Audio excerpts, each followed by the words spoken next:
ছোট, আমি গ্যাসে ভাতটা বসিয়ে দিয়ে এসছি। আমি ফ্যানটা ঘোরাতে আছি, তুই একটু ওই শাকগুলোকে একটু ভালো করে ধুয়ে রাখতো। ওই যে টিউ করে জল এসে যাবে এক্ষুনি, মানে এসে গেছে, কলটা চালা তাড়াতাড়ি। আচ্ছা আচ্ছা ঠিক আছে।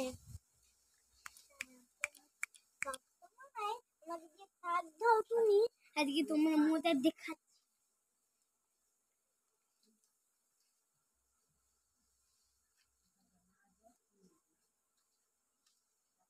এই ছোটু, তো শাক দেওয়া হয়ে গেছে?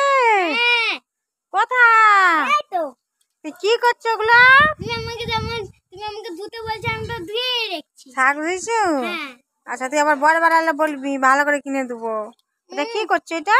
কেন তুমি আমাকে সারা সময় আচ্ছা, শাক ধুতে বলো, আমি তাই এরকম করছি। ঠিক আছে, মনে থাকবে। হ্যাঁ, এই 4টা আমি পেপসি কিনতেছি।